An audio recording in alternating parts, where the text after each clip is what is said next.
आज हम बात करते हैं विश्व साहित्य को महान कृतियाँ देने वाले उपन्यासकार लियो टॉल्स्टॉय के बारे में। वैसे तो उन्होंने बहुत सारी कहानियाँ लिखी हैं, पर यहाँ पर हम बात कर रहे हैं उनकी लिखी हुई कहानी थ्री हर्मिट्स के बारे में। यह कहानी हमें कई पुस्तकों में अलग अलग तरीके से देखने को मिलती है।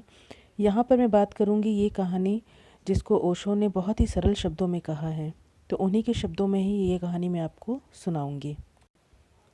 अगर उन्हीं के शब्दों में कहूँ तो लियो टॉल्स्टॉय ने जो कुछ लिखा है उसका एक एक शब्द स्वर्ण से लिखा जाना चाहिए, क्योंकि साहित्य को उनसे अधिक सौंदर्य कोई और नहीं दे पाया है। तो आइए शुरू करते हैं उनकी लिखी हुई एक सुंदर कहानी थ्री हर्मिट्स। रूस में 3 संत बड़े प्रसिद्ध हो गए थे। देश का आर्च बिशप स्वभावतः बड़ा परेशान था, क्योंकि अब लोग उसके पास न आकर उन 3 संतों के पास जा रहे थे। वह उनके नाम तक नहीं जानता था, और सबसे बड़ी बात ये कि चर्च ने भी उन 3 संतों को संत होने की मान्यता नहीं दी थी। चर्च की मान्यता के बिना कोई भला कैसे संत हो सकता है।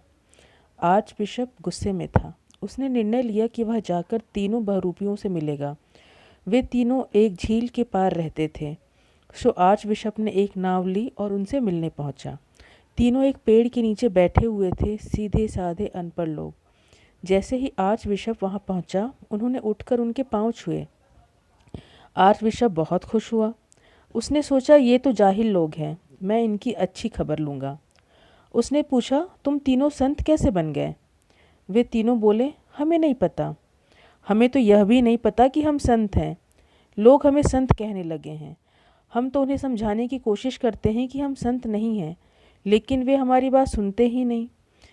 जितना हम मना करते हैं उतनी ही वे हमारी पूजा करते हैं, और ज़्यादा बहस करना हमें आता नहीं। आर्च बिशप और खुश हो गया। उसने पूछा, तुम्हें प्रार्थना करना आता है? क्या तुम प्रार्थना करते हो? वे तीनों एक दूसरे की ओर देखने लगे। पहले ने दूसरे को कहा कि वह बताए, दूसरा तीसरे से बोला कि वह बताए। आर्च बिशप ने फिर पूछा कि उन्हें चर्च की आधिकारिक प्रार्थना आती है या नहीं। तो वे बोले, आपसे सच कहें तो हमें कोई प्रार्थना नहीं आती।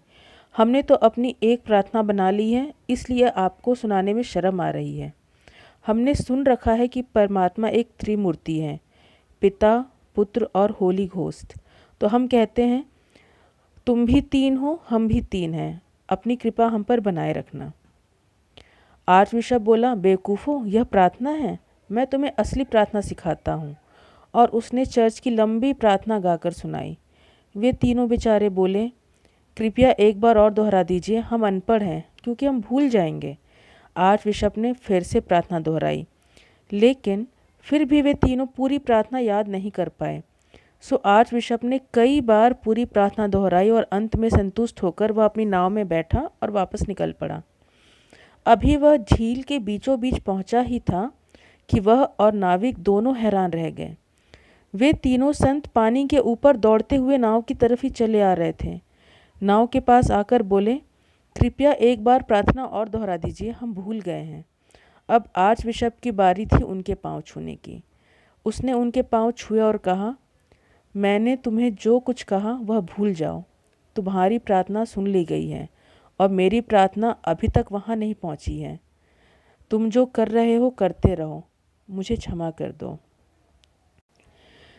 यह लियो टॉल्स्टॉय की बहुत ही सुंदर कहानी है, जो बताती है कि प्रार्थना सहजता की एक दशा है। प्रार्थना शब्दों में नहीं होती, मौन में होती है। प्रार्थना में कोई संवाद नहीं है, कोई शब्द नहीं है। प्रार्थना तो एक निशब्द मौन है।